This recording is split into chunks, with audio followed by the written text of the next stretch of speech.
Hello everyone, welcome to my channel. I hope everyone has a nice day ahead.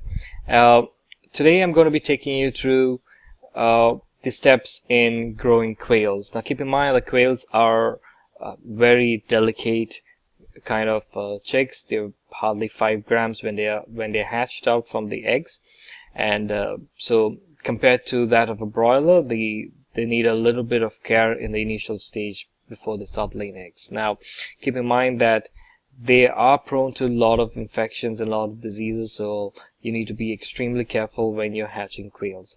So once you get your quails from the incubator, please ensure that you put them in a box which is covered up with less of ventilation. The reason why I'm saying less ventilation is because the more air gets into it, the more the air will be containing a lot of germs and bacteria, which will come back and hamper the chicks, and they might end up dying because the immunity system is not that strong. So as you have your quails in a box, ensure that you start off with vitamins and calcium from the day one till they stop laying eggs. To be honestly, you need to do that. Now if you're buying quails which are 4 weeks old or 3 weeks old, now there's an advantage and disadvantage to it. The advantage is that you don't need to worry about the dead part of it, or the initial difficulties in growing them up, or the other part of it. You'll be able to identify that you'll be able to get the females out first, then rather than males if you do not want the males. But the disadvantage to it is that if you're not sure how those quails are being taken care of, have they been provided the right feed, have they been provided the right medicines to them at the initial stages, so that can hamper your egg production. So I would always recommend that if you get a day old, take it, ensure, and you'll be able to identify between, and after about 3 weeks you'll be able to identify between the males and the females. And after you have them growing up and you have them sexed among themselves, you can be able to get your own eggs and then hatch it by yourself, and thereby you'll be able to get a very good egg production. Now I'm going to tell you how to increase your egg production, and it's not that difficult. It's a simple stage. I'm saying this through experience. So I have various batches out here, basically 3 batches, and I've experimented on all the 3 batches. The first batch of mine was, I bought it 4 weeks ago, 4 weeks when they were 4 weeks old, and my egg production was pretty less than that. Keeping that in mind, I hatched from that batch. I hatched a new set of chicks, and I experimented with that.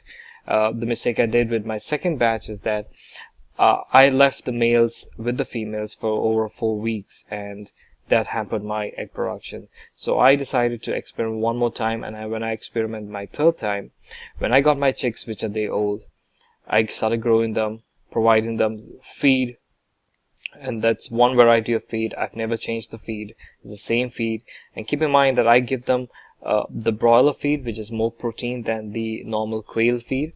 So I feed them the broiler feed, and then I give them the vitamins, the calcium, the iron mixture of medicine, which has got other contents as well, and that helps in enhancing growth and egg production for the quails.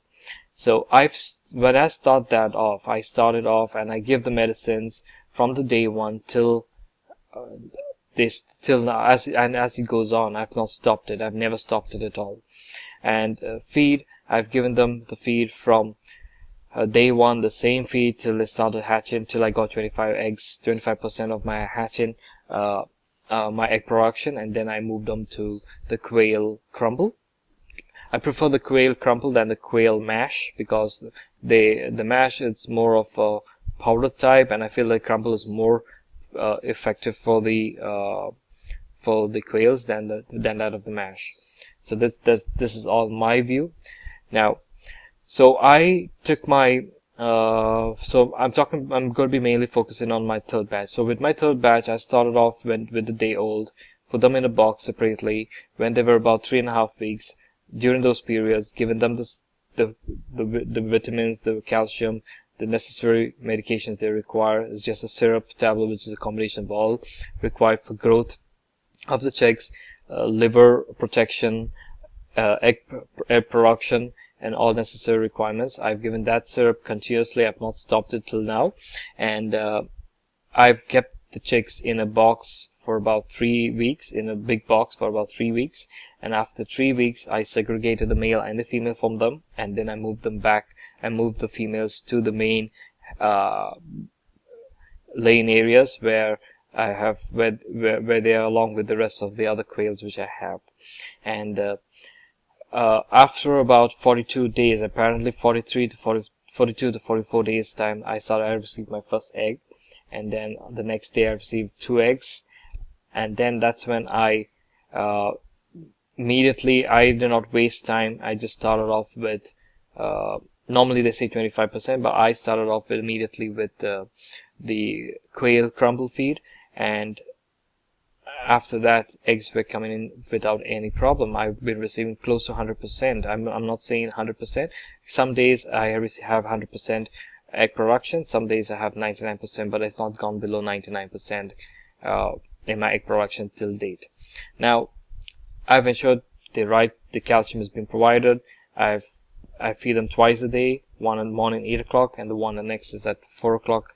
I try to ensure that I keep the time in. 30 grams of feed is what I provide per day per chick, and if I'm not able to feed them at 4 o'clock, I try to, before I go out anywhere, I give them the required feed. So I try to feed them twice a day at any point of time. Twice a day is the feed I give them, and with the help of this calcium syrups which I've given them, I realized that there is no deformed eggs being produced so far, and that's a very good thing, which I've compared to the other batches which I have, where I have a lot of deformed eggs, but there are less of deformed eggs here. Maybe 1, I would say, or 1 to 0 basically, or 0 to 1, I would say. It's just an off late, there might just be just 1 coming out, but otherwise I have not experienced much of deformed eggs with my current batch. Secondly, I've realized that keeping the area neat, cleaning my room, cleaning my the bird's area twice a day helps in improving the quality of the eggs, because there's more of the ammonia smell, because quail they drop in, they smell a lot, especially when it gets mixed with water. It does smell a lot, and so I try to clean that area every alternate days apparently, just to ensure that the area is free from any kind of ammonia. Secondly, I stopped the use of the water feeding nipples, and I moved into tumblers and cup kind of feeders, which I've seen that they drink a lot of water with the tumblers and the cup kind of feeders compared to that of the nipples, and I've seen those eggs those has helped in increasing the egg production as well. Now, do not stop giving the medicines. There's nothing that you need to do more. No injections are required, no kind of antibiotics are required. Just give them the vitamins, the calcium and iron, a mixture of that helps in egg production. That's definitely going to be very effective for them, and if you give them from day 1 onwards till they stop laying eggs, that would be a great thing. You're going to be receiving 100%, 99 to 100% egg production as well. Now, sometimes you might experience that some of the eyes of the quails are swollen with infection. Now keep that happens because most of the quails attack each other, males and females, or females and females attack each other, and they peck the eyes first. That's the first thing they do. They peck the eyes, all right? And so that causes infection. So my thing out here is I don't give them antibiotics, because that will hamper the eggs. I don't want to do anything to hamper any kind of eggs for any of the chicks, because if some of them might die if I give them antibiotics. So I've not tested with antibiotics, and I would not recommend that, but those chicks will still lay eggs. Just try to move them off to different areas so that they're not hurt more, so they're not hurt by the other birds. So I segregate all my pecked ones which they get pecked on the eyes. I move them away and leave them, and when I'm happy with my egg production, I then get the males and mix them on together. I leave the males in the first 1 week of mixing. I don't put those eggs in the hatching. I leave those eggs there so that I treat those eggs as the normal eggs. And after 1 week, I consider those eggs into the hatching machine, into the incubator for hatching. So during that time, I work with a ratio as 3:1 ratio, that is 3 females is to 1 male. Sometimes I add about 2 males there, just to so that it improves uh, it provides better fertility to the eggs, and so that helps in improving your hatching as well. So these are simple, very simple steps for you to improve your hatching, and if you can try it home, try it well, it's not going to cost you much. The reason is because quails are they start laying eggs in about 42 to 45 days time, and they hatch even earlier. They hatch faster than the other broiler chicks, where they hatch in just 18 days compared to 21 or 28 days of broiler chicks. So these are easy birds, easy to maintain as well, but just the initial week you need to be real sensitive on them. Avoid having them grown in open airs where the wind blows. They definitely will get infection. You can't do anything on that. They die. The immunity is not that strong. You need to build them by giving them more calcium and vitamins. But I would always say use an enclosed area, less of ventilation, less of air going in. The area has to be warm. Keep it clean. It helps in your egg production, and have enough water and provide the feed at the right time, and in between the 2 intervals of time, and 30 grams and not more than 30 grams per chick. So thanks everyone. I'll be back shortly with another video where I'll be showing you how I'm putting the eggs in the incubator, after which I will join back again with another video showing how the eggs are hatched from my incubator. Till then, stay blessed. Bye everyone.